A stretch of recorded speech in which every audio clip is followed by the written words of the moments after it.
Assalamu alaikum wa rahmatullahi wa barakatuh, my brothers and sisters. I hope you're well.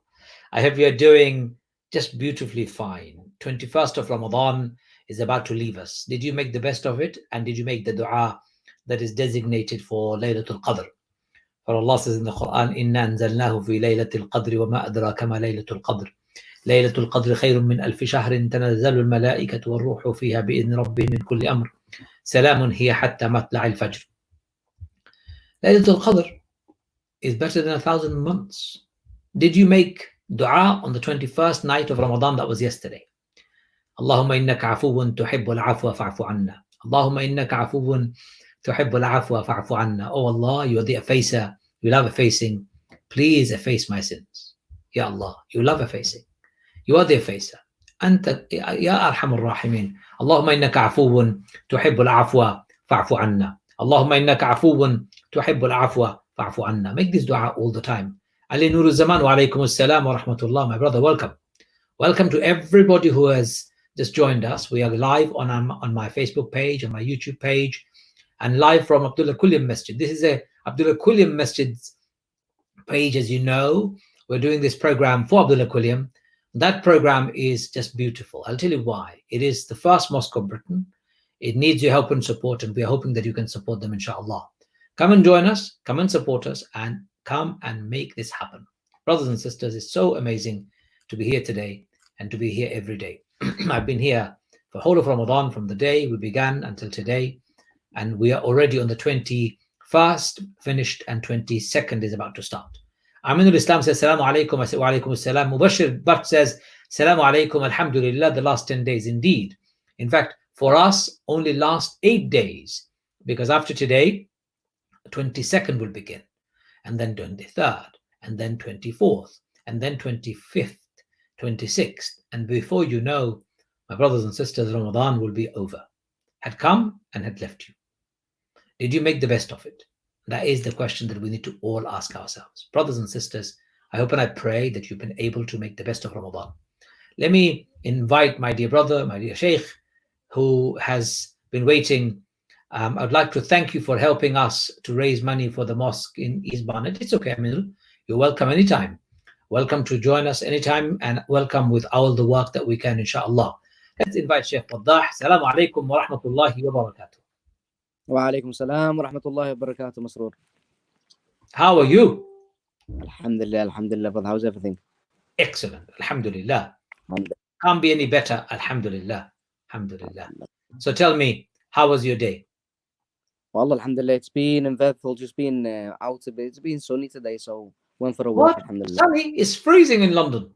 No, it's a bit sunny today down here. We've had the sun shining. MashaAllah, that's the problem. We're not having anything. Come down to Liverpool, I think. Come up to Liverpool, you mean? Yeah. Alhamdulillah. Yalla, bismillah. You start reading. We're here. أعوذ بالله من الشيطان الرجيم. بسم الله الرحمن الرحيم. يا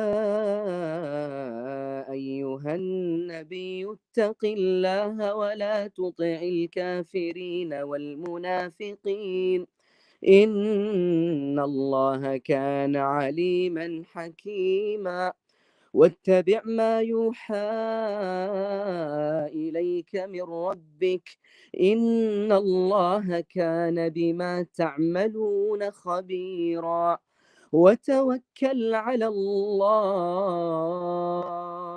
وكفى بالله وكيلا ما جعل الله لرجل من قلبين في جوفه وما جعل أزواجكم اللائي تظاهرون منهن أمهاتكم وما جعل أدعياءكم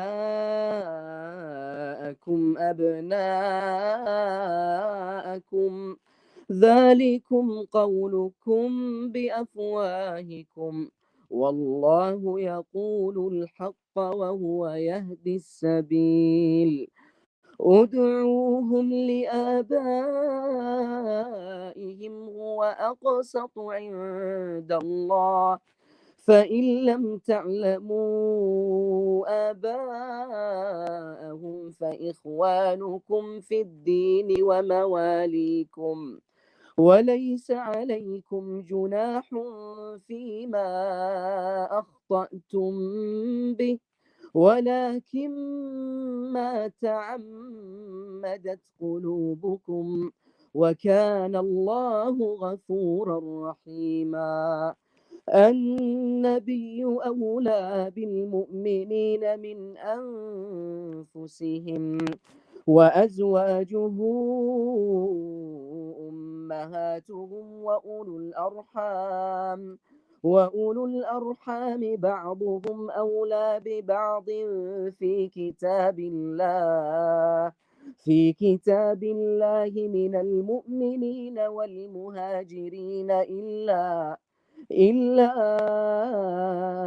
أن تفعلوا إلى أوليائكم معروفا، كان ذلك في الكتاب مسطورا. وإذ أخذنا من النبيين ميثاقهم ومن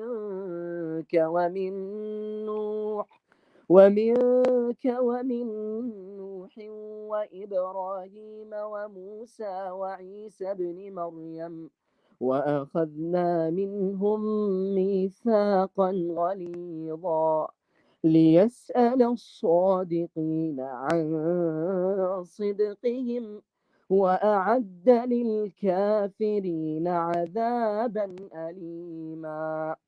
يا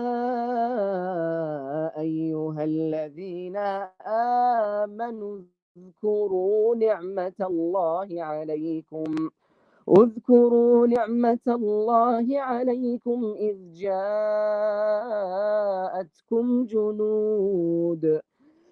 جاءتكم جنود فأرسلنا عليهم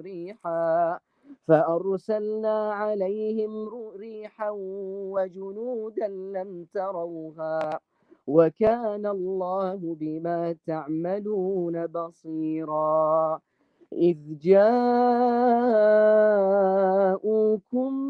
من فوقكم ومن أسفل منكم، وإذ زاغت الأبصار وبلغت القلوب الحناجر، وتظنون بالله الظنونا. هنالك ابتلي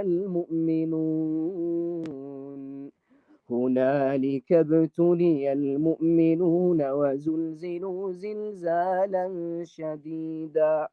وإذ يقول المنافقون والذين في قلوبهم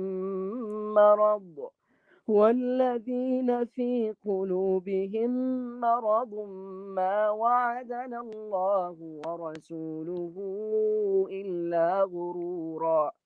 وإذ قالت طائفة منهم يا أهل يثرب لا مقام لكم فارجعوا. ويستأذن فريق منهم النبي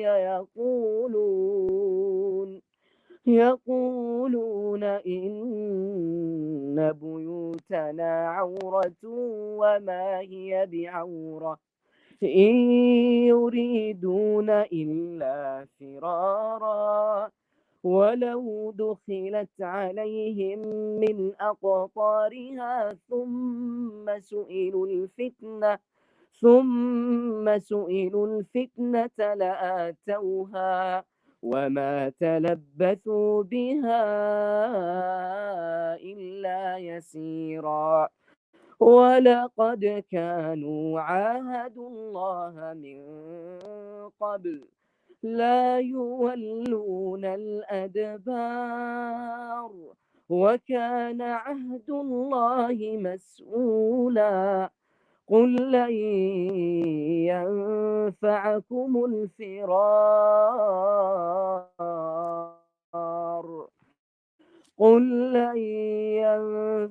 لكم الفرار إن فررتم من الموت أو القتل وإذا لا تمتعون إلا قليلا قل من ذا الذي يعصمكم من الله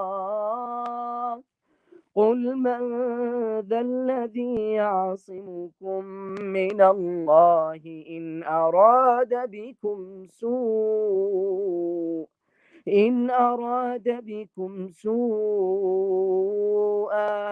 إن أراد بكم سوءا أو أراد بكم رحمة إن أراد بكم سوءا أو أراد بكم رحمة ولا يجدون لهم من دون الله وليا ولا نصيرا صدق الله العظيم. Allahu Akbar. Of mashallah, fantastic recitation as it is, as normal as you always do, my brother.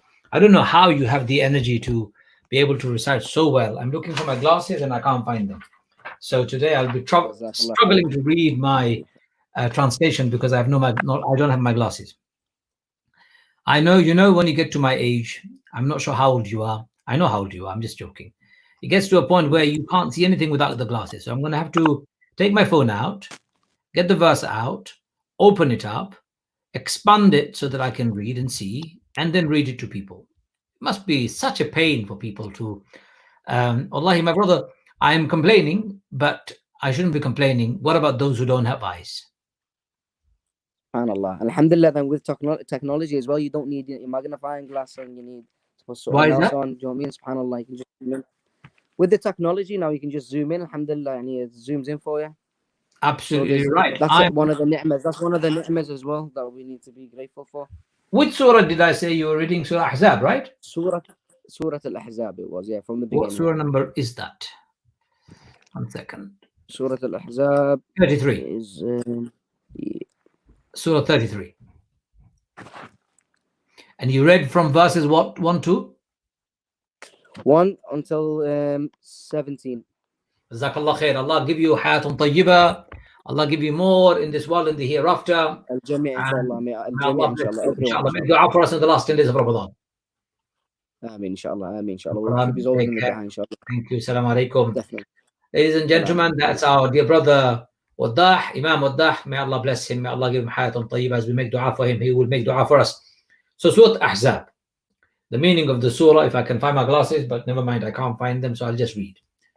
Prophet, remain conscious of God and defer not to the deniers of the truth and the hypocrites, for God is truly all-knowing, all-wise. And follow but that which comes unto thee through revelation from thy sustainer, for God is truly aware of all that you do.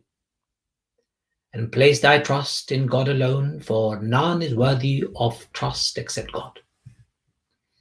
Never has God endowed any man with two hearts in one body. And just as he has never made your wives, whom you may have declared to be an unlawful to you as your mother's bodies, truly your mother's, so too has never made your adopted sons truly your sons. These are but figures of speech uttered by your mouth, whereas God speaks the absolute truth, and it is He alone who can show you the right path. And as for your adopted children, call them by their real father's names. This is more equitable in the sight of Allah. And if you know not who their fathers were, call them your brethren in faith and your friends. However, you will incur no sin if you err in this respect. What really matters is but what's in your heart's intent. For God is indeed much forgiving, a dispenser of grace. The Prophet has a higher claim on the believers than they have on their own selves. seeing that he's a father to them, and his wives are their mothers, and they who are thus closely related to have, in accordance with God's decree, a higher claim upon one another than was even the case between the believers of Medina and those who had migrated there for the sake of Allah. Nonetheless, you are to act with utmost goodness towards your other close friends as well. This too is written down in God's decree. And lo, we did accept a solemn pledge from all the prophets from thee, O Muhammad, as well as from Noah and Abraham and Moses and Jesus and son of Mary. For we accepted a most weighty, solemn pledge from all of them,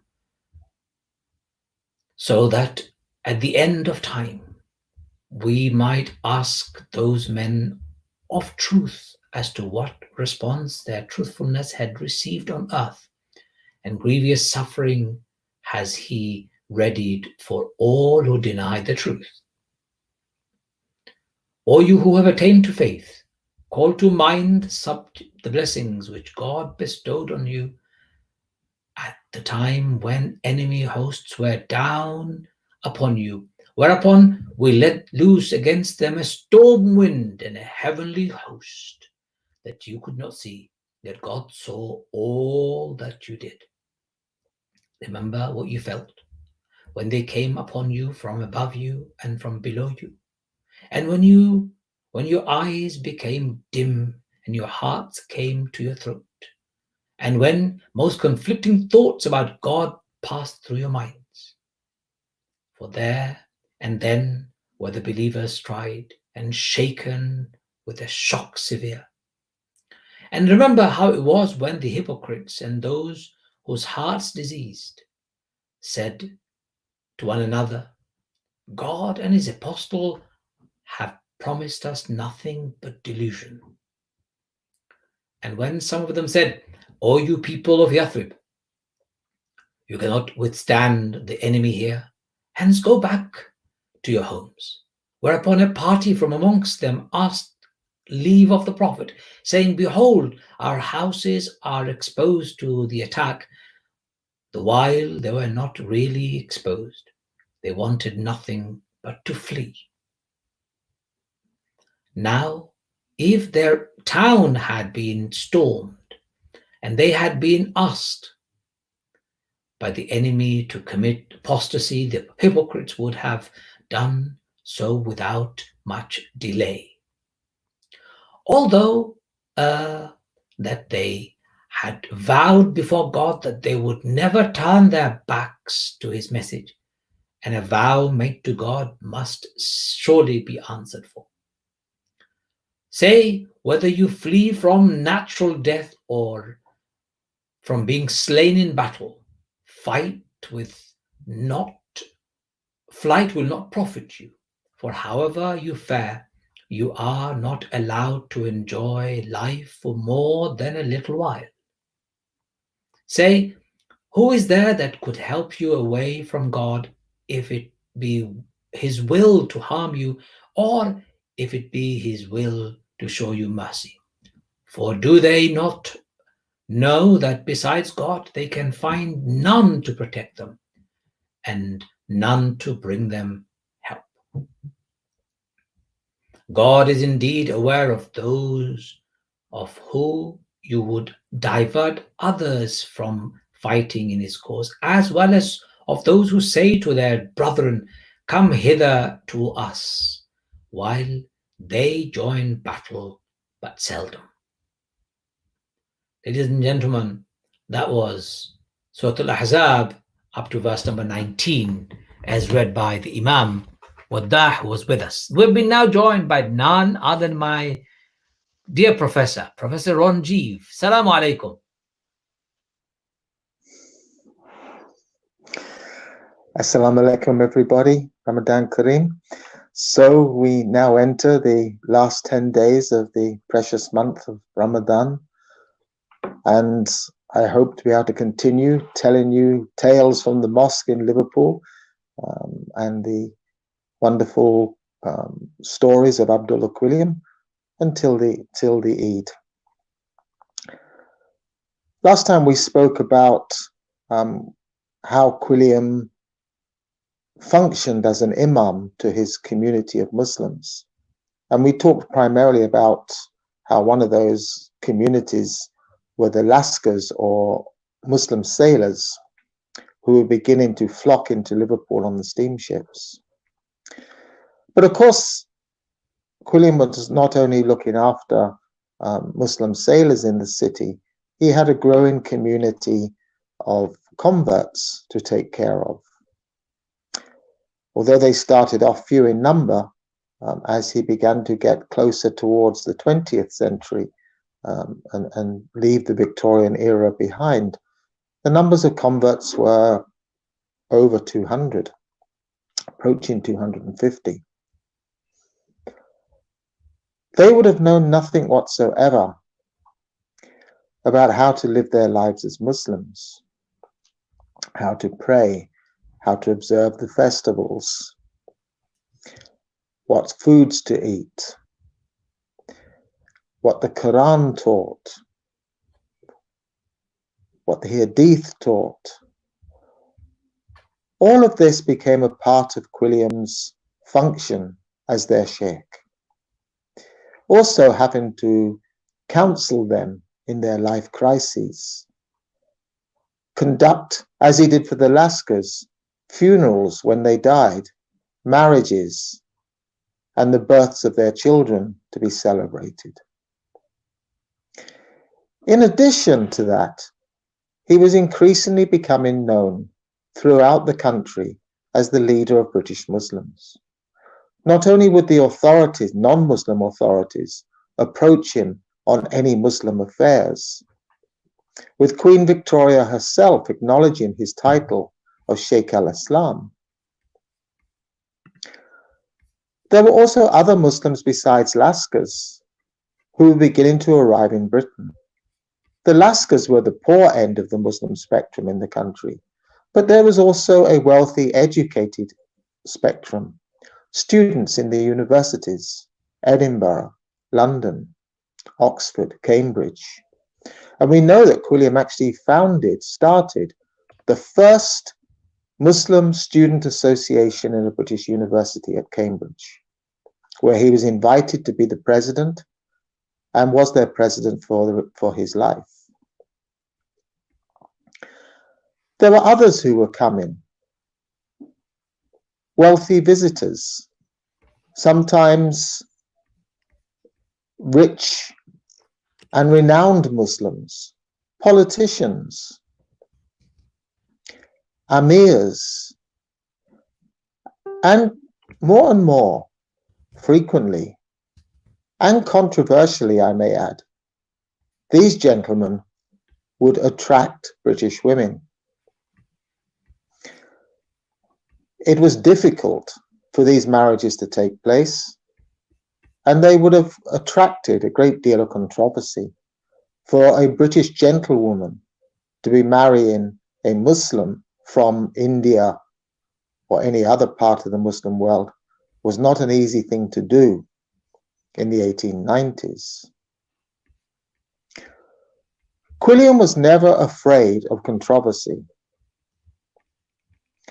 and he established the mosque as the center in the UK for anyone wanting to have a funeral conducted, regardless of where they lived in Britain, or a marriage conducted. And these funerals and marriages taking place in the mosque would attract a great deal of media coverage.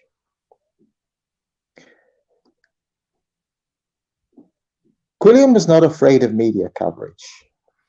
In fact, he saw the opportunity of celebrating rites of passage, Muslim funerals or Muslim marriages, as an opportunity for the media to come and for him to tell about Islam. The media were wary to write badly about Quilliam because they knew that he was a lawyer and also a fellow journalist. He knew about journalism. He knew about the law with regard to slander. So on the whole, they treated him very carefully. So the newspaper articles written tended to be informative and positive on occasions. And this, of course, would attract more people to come and convert, as they read about Islam being something normal, rather than something strange and alien. The funerals would attract not only Muslims to come from all over Britain, but they would also attract non-Muslims to come and see this rather curious and very public Muslim rite. We know from accounts that Quilliam wrote in the Crescent that some of the funerals would attract up to 600 non-Muslims who would come as spectators, and up to 200 Muslims who would come to be mourners at the funerals. Quilliam, of course, would dress along with the two imams that he would sometimes use. Barakatullah, of course, who was his own imam at the mosque, and Muhammad Dali, the South African, who was in charge of the Anjuman Islamiyah in London. They would process through the streets with up to 200 mourners, with Quilliam dressed in the robes of an Ottoman imam, with his fez and his turban. But the other mourners would wear black Edwardian suits with red fez. You can imagine how exotic this would have appeared to Liverpool crowds, and they would gather in large numbers, sometimes even to shout or jibe. But more and more they would become respectful. Quilliam again saw the opportunity for the promotion of Islam, and he would use the children from the orphanage to hand out copies of his newspaper, The Crescent, sometimes handing out up to 300 or 400 copies to bystanders at funerals. We also know from Quilliam's accounts exactly how these funerals took place and when. And there's a very unfortunate funeral which indicates quite clearly how well known Quilliam was becoming as the national leader of British Muslims.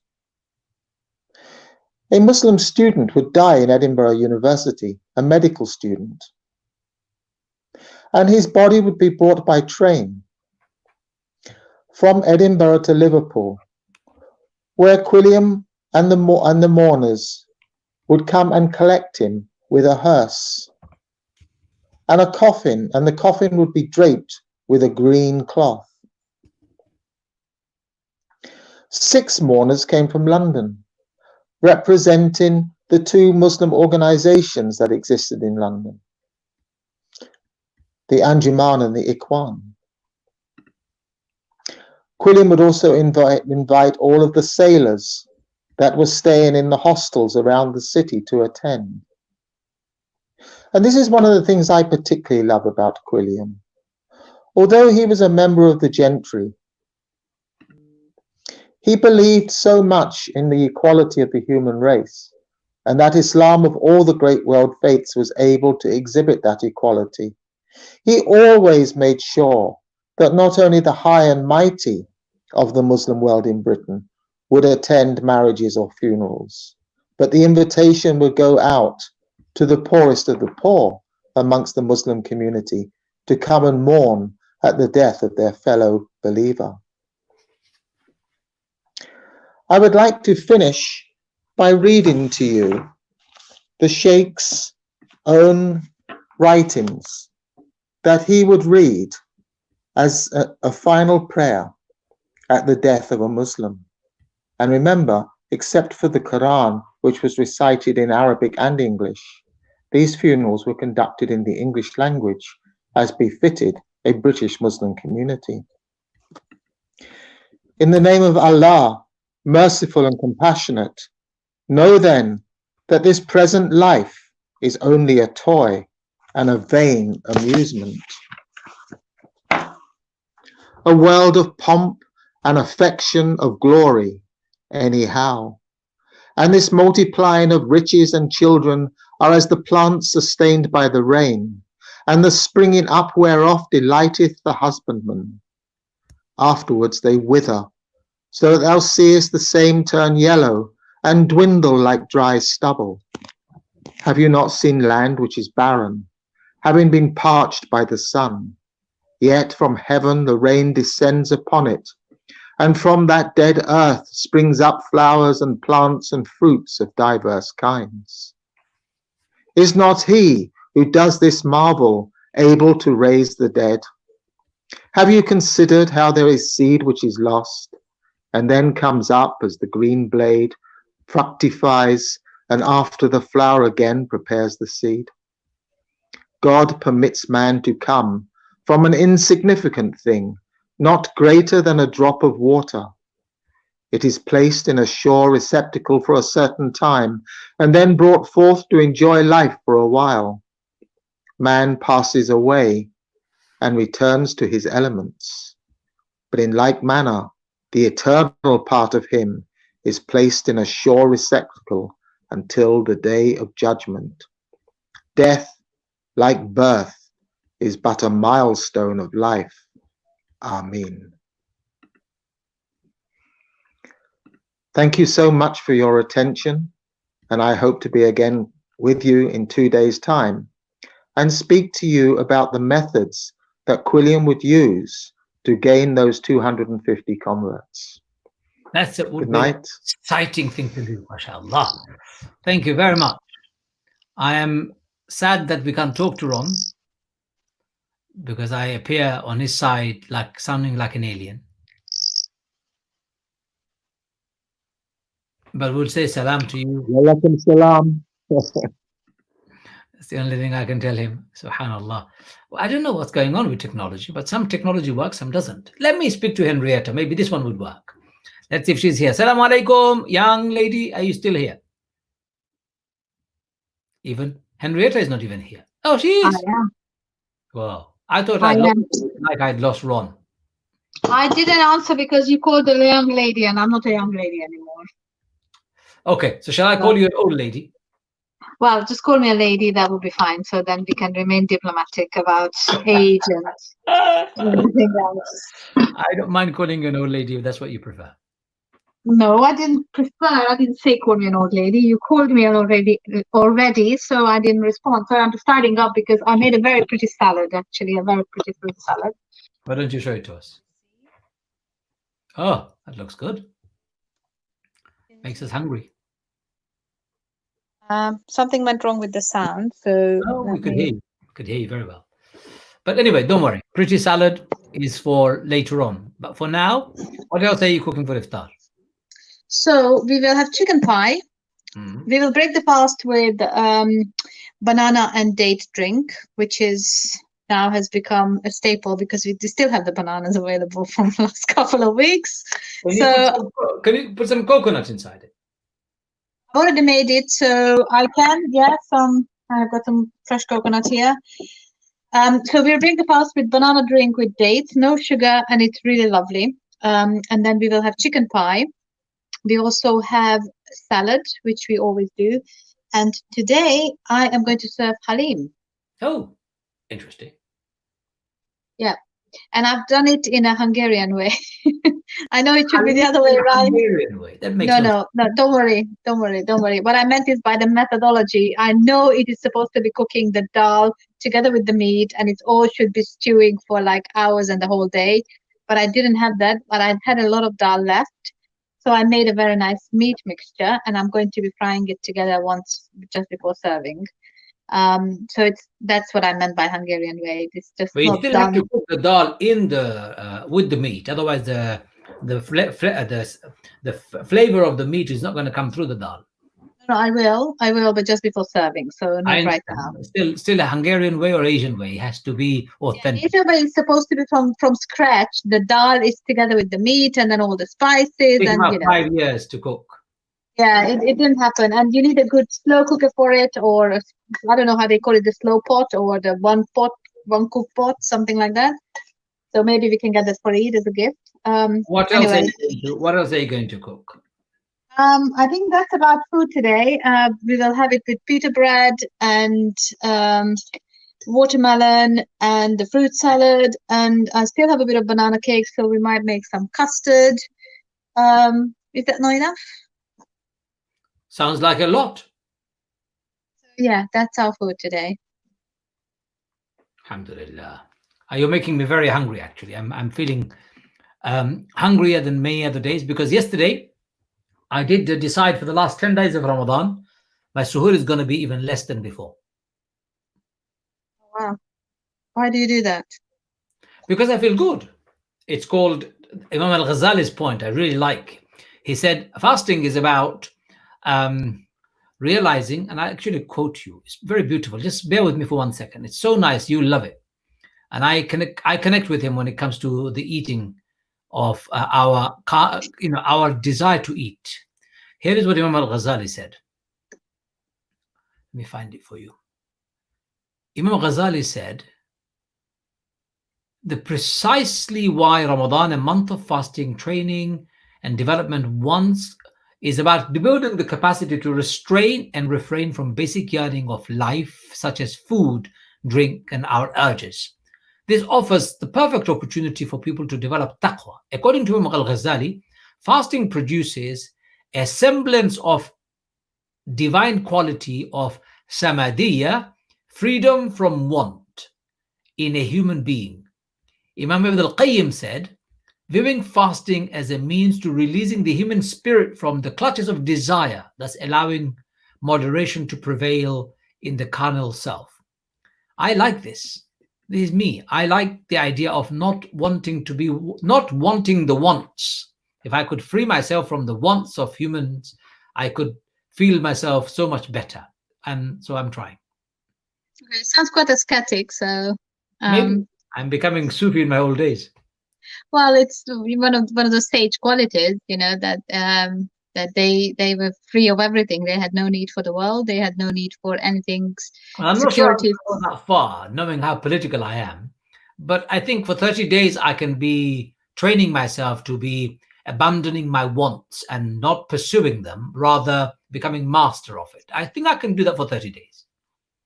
Well, I think your journey is very different, because you're not a foodie anyway. So outside of Ramadan or inside of Ramadan, you don't get excited by food generally. So you eat because you have to eat and you have to survive. That's what you say all the time. That there are some people who really just, enjoy looking at food. Live to eat, right? Live to eat.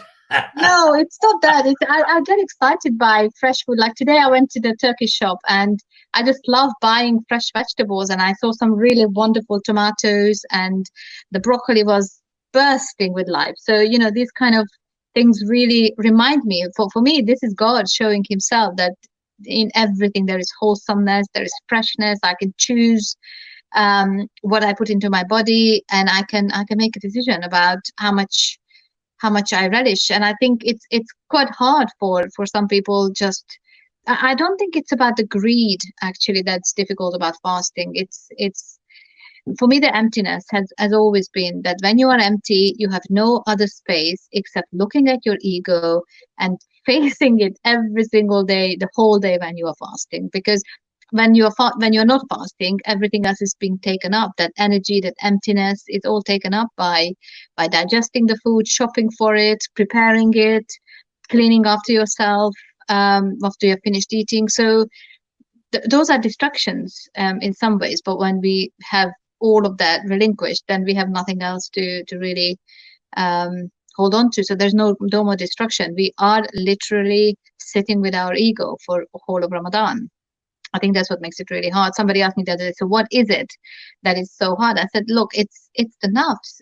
That's all the things that take up all the space. But anyway, I have been delighted today because about 7 years ago, we moved out of our house and we had to box up all our books.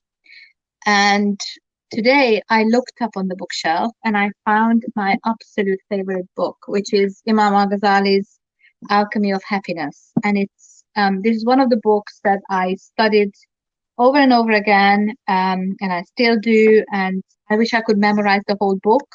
Maybe I will start thinking about translating it into Hungarian, or I don't know. But I started reading it as a continuation of the Book of Knowledge, because that was for the last couple of days. But we are entering the last 10 days of Ramadan. We are in the last 10 days of Ramadan. So I thought I picked this book again as my guide.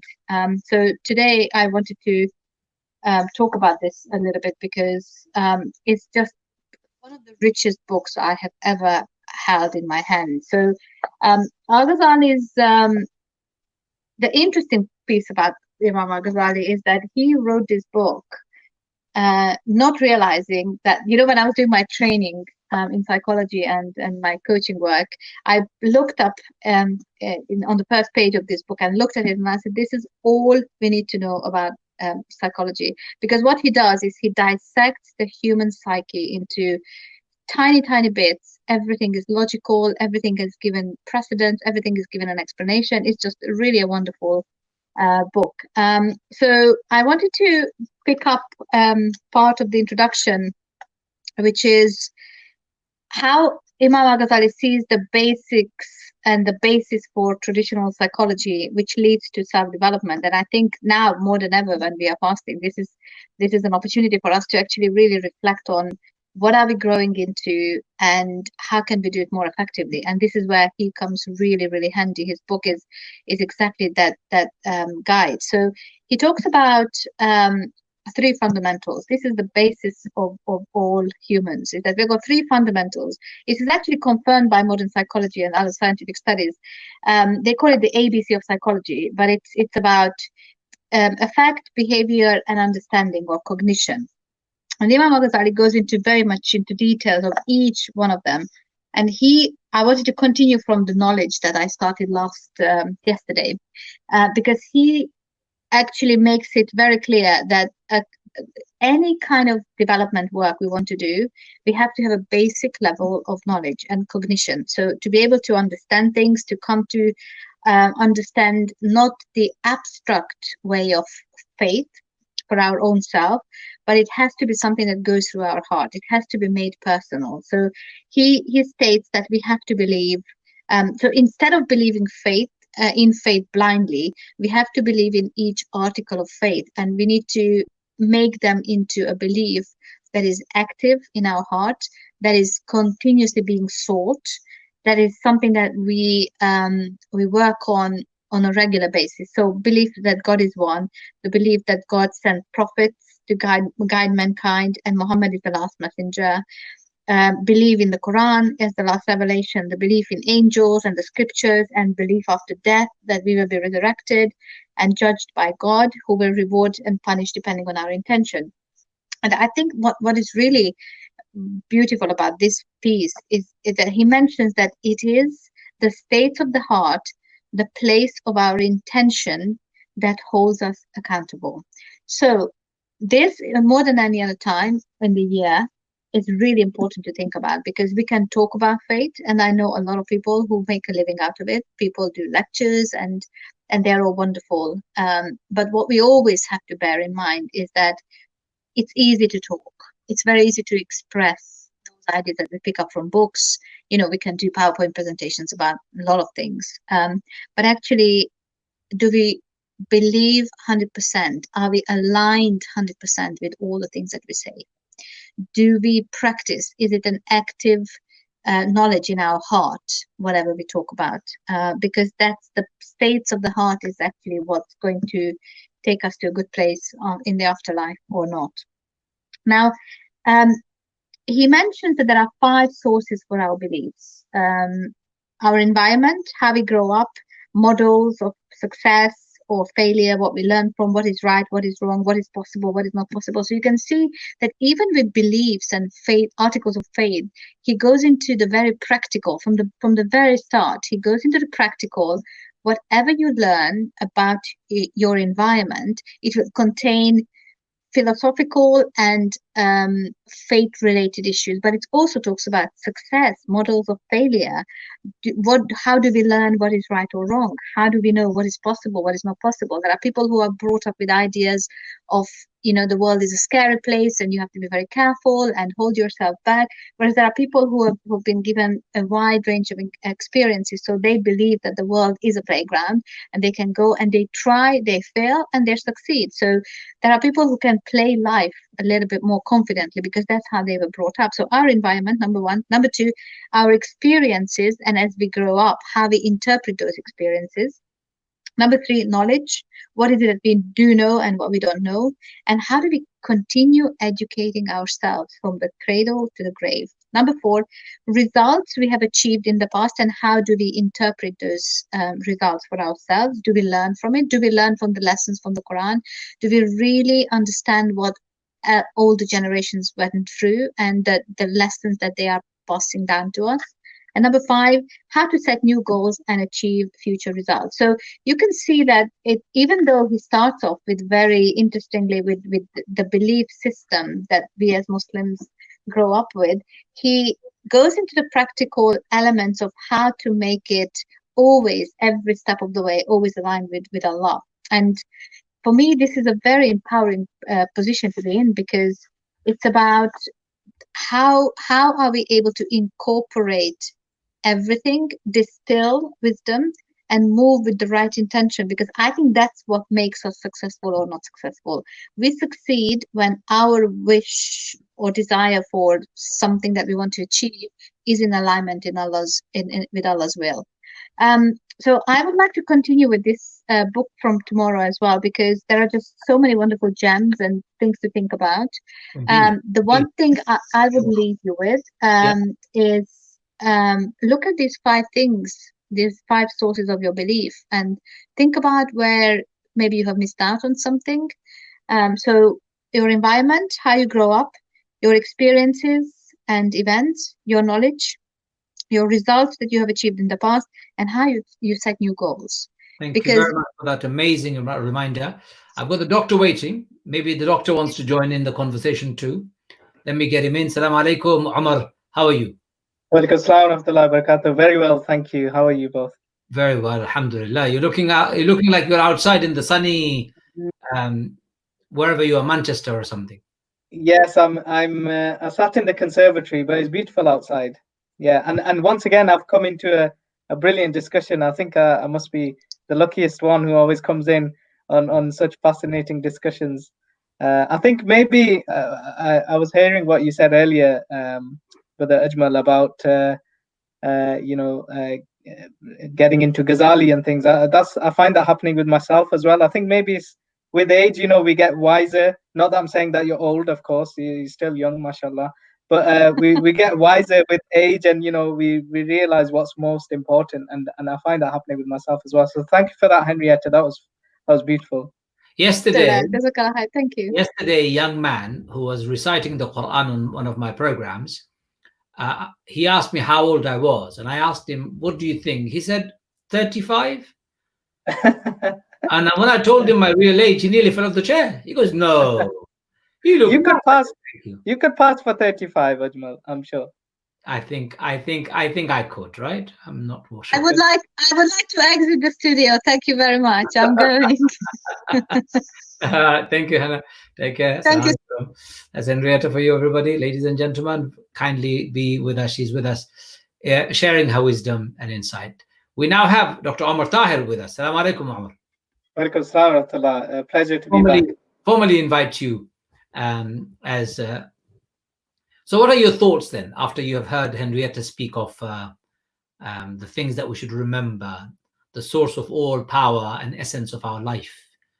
What do you think? Yeah, absolutely. I mean, as I was just saying a few moments ago, I think with myself, the older I get, the more I actually think that I just need to concentrate on myself, my soul, my heart, and obviously we know about the many ayahs in the Quran which talk about the soul, but qad aflaha man tazakka, the one who purifies himself is surely successful. So that's what I find myself gravitating towards more and more. In fact, just recently, the last few days, I was looking for a full translation of the Ihya, Imam Ghazali's greatest work, Ihya Ulumuddin, and I was struggling to find it. And I spoke to someone who, a good friend of mine, and he said, "Look, before you think about that book, get this different book, which is Bidayah wal Hidayah, the beginning of guidance," and that's just arrived today, inshallah. So hopefully, something I can start before the end of Ramadan. Yes, Bidayah wa Nihaya. It's Ibn Kathir's masterpiece. It's a very interesting book to read indeed. And I like what you said. So in the world of medicine, how does purification of heart work? Obviously, you guys are more focused around sorting out our physical problems, the symptoms. But how do you fix the heart apart from doing the surgery? But let's talk about both medical and spiritual. Okay, so obviously from the medical side, the heart is clearly one of the most important organs in the body. It's a muscle, and just like any other muscle, it needs looking after. And also, like any other muscle in the body, it gets better with use, and so that's why actually exercising is good for you, because it makes the heart stronger.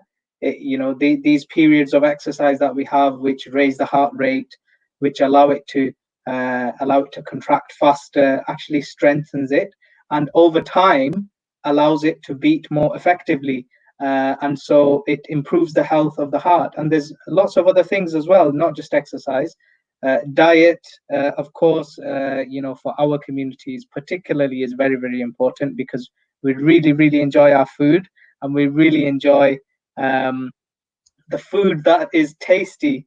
And usually, the more tastier the food is, the more unhealthy it is. It's a very general rule, but it fits most of the time, I think, in terms of actual ingredients and things that we use to cook. So looking after the things we eat is very, very important, because if we don't do that, fatty food, sugary food, all of these things, they start to narrow our arteries in our heart, and the blood that the heart supplies to itself becomes a problem, and so we start to get heart disease, and that's what we want to try and avoid. And obviously there's lots of other things, and all of these bits of advice are not just for the heart, they're for diabetes, they're for other conditions as well. So staying fit, exercising, having a healthy diet, keeping your weight healthy, all of these will help. But in terms of our, it's not easy to avoid our cultural diet. What did you have for iftar yesterday? And what are you going to have for iftar today? Let me put you to a test, since you are doctor. Yes. Well, actually, before I tell you, I will share with you a very interesting comment that one of the GPs, while I was a medical student, actually in Liverpool, as I mentioned last week. It was a fantastic character, mashallah. I hope he's doing well. He was a GP of Egyptian origin. It was one of the first GP placements that I actually went on.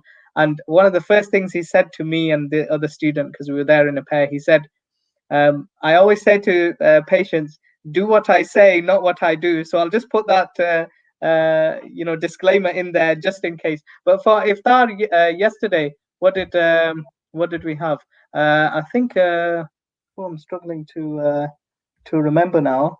Actually, we had some paninis, so fairly healthy chicken kebabs, grilled kebabs inside some paninis with like a sandwich.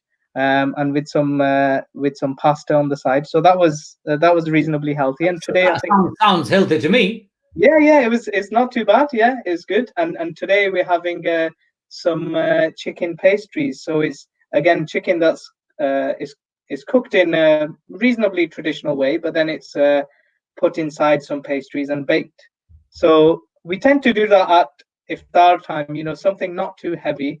And then I have to be honest, at suhoor time, that's when we go for the full, roti and salan, because we feel we need the confession time. So we need something substantial to digest all day long. It's interesting. The more you eat at suhoor, the quicker you get hungry. It's true. I have experienced that myself as well. But the mind is we wake up here, and so we think I need to. Oh, if I don't eat a lot, if I don't drink 2 liters, then I'm gonna struggle. What I had this morning for suhoor is 1 glass of milk, mashallah, and 1 date. That's it.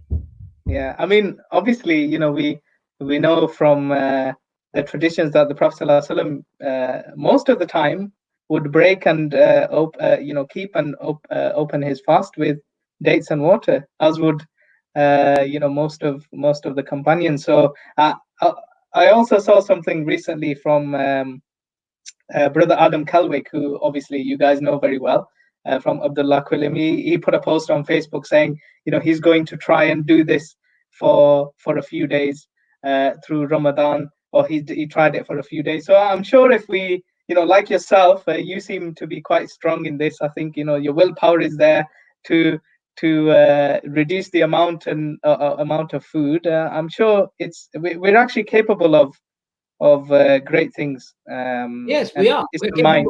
Anything we want in our mind. Right. If we want, we can change anything we want. It's just about willingness.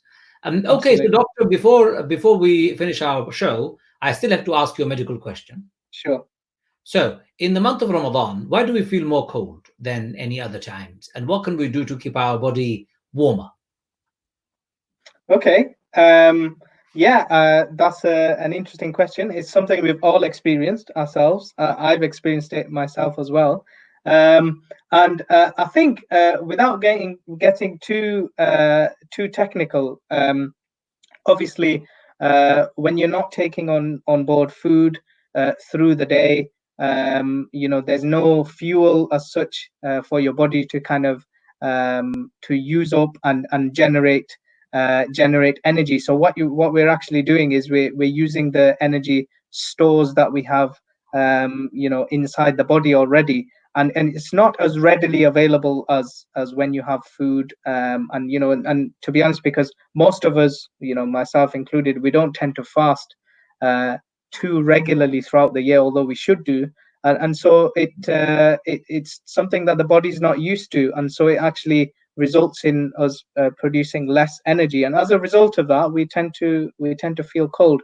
In terms of what we can do, I mean, I think that's it's a difficult question. I don't think obviously there's anything really too too advanced that we can do to actually help that, apart from keeping layers on. It's just it's a subjective feeling, so you won't actually, and obviously for those who are older and a bit more frail and who are still fasting, they need to kind of look after that side of things. For the rest of us, I don't think it's necessarily a bad thing if we feel a bit cold every now and then, but adding some layers will usually help, inshallah. I find taking ginger at iftar, either as a ginger drink afterward, or as some traditions have it. For my mother, I've always seen her take 3 or 4 strips of ginger with a few raw, just soaked raw chickpeas, and then a few strips of ginger. That's all she would have with dates to break her fast. And I always wondered why she did that. From the last few days, I've been taking ginger drinks after iftar, and I felt very warm throughout the evening. My whole body has warmed up. I could feel it. Is there something naturally available in ginger that warms you up?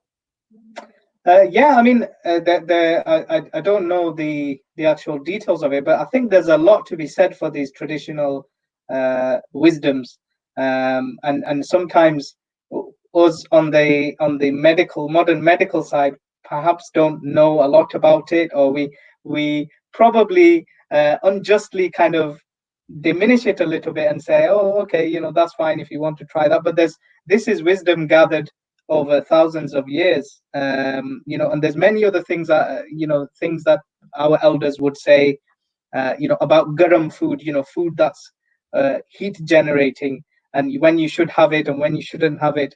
And I'm still, after all these years, nearly 20 years of since starting to study medicine, still don't quite understand what that is. But absolutely, lots of these things they work. They make you feel better, and they have lots of health benefits. And maybe sometime, if we get a chance, inshallah, we can speak about prophetic medicine, and Yes, that's something that I don't really know a lot about. It's something I've always thought, oh, I need to get into it. I need to have a look into it. I actually have Ibn al-Qayyim's book. Medicine still, is very simple. yes. Eat less, eat less, only eat when you need to. Don't fill your stomach to the full.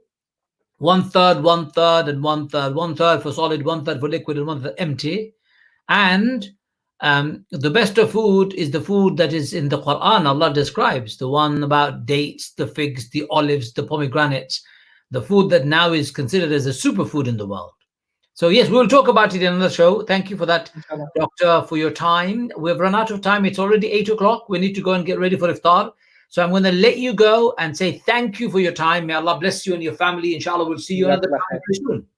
Inshallah. Take care. Assalamu alaikum. Brothers and sisters, that was Dr.